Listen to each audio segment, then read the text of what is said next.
So,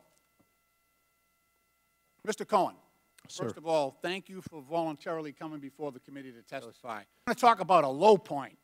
How about Mr. Papadopoulos pled guilty, Mr. Manafort convicted, pled guilty to 2 other charges, Mr. Gates pled guilty, Mr. Flynn pled guilty, Mr. Pinedo pled guilty, Mr. Van der Zwaan pled guilty, Mr. Kalimnik indicted for obstruction of justice.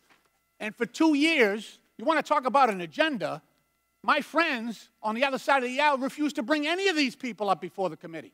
So today, for the first day, we have one witness who voluntarily is coming forward to testify. Your side ran away from the truth, and we're trying to bring it to the American people. I got to tell you, America's watching you. I've been getting texts right and left saying, how can anybody listen to this pathological person? He's got a problem. He doesn't know fact from fiction. And that's what's sad here, is that you didn't do this for Donald Trump, to protect Donald Trump. You did it for you. I'm sure you remember, well, maybe you don't remember, duty of loyalty. So let's go back at this credibility. You want us to make sure that we think of you as a real philanthropic icon. That's important to you, to look up here and look at the old adage that our moms taught us, liar, liar, pants on fire. No one should ever listen to you and give you credibility. It's sad. It seems to me that there's not much that you won't lie about when you stand to gain from it. In fact, the prosecutors for the Southern District of New York noted that each of your crimes, quote, bear a common sense of characteristics which each involving deception and being motivated by your personal greed and ambition. Is your appearance here today motivated by your desire to remain in the spotlight for your personal benefit? No, ma'am.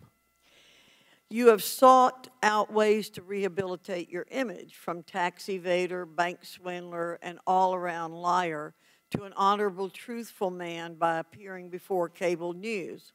I'm concerned you could be using your story and this congressional platform for your personal benefit, such as a desire to make money from book deals. The president has told something over 9,000 lies to date. Do I ask Mr. Davis or Mr. Monaco, or do I go on television in order to correct his mistakes? When Mr. Davis goes on to talk about that specific subject, the answer is no. And I would like to also... The gentleman's time has... Listen up. The gentleman's time has expired. You may finish answering the question, and then we're going to go to Mr. Connolly. All I wanted to say is I just find it interesting, sir, that between yourself and your colleagues, that not one question so far since I'm here has been asked about President Trump. That's actually why I thought I was coming today. Not to confess the mistakes that I've made. I've already done that.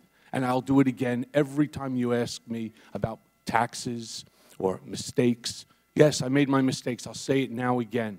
And I'm going to pay the ultimate price. But I'm not here today, and the American people don't care about my taxes. They want to know what it is that I know about Mr. Trump. And not one question so far has been asked about Mr. Trump. Mr. Connolly.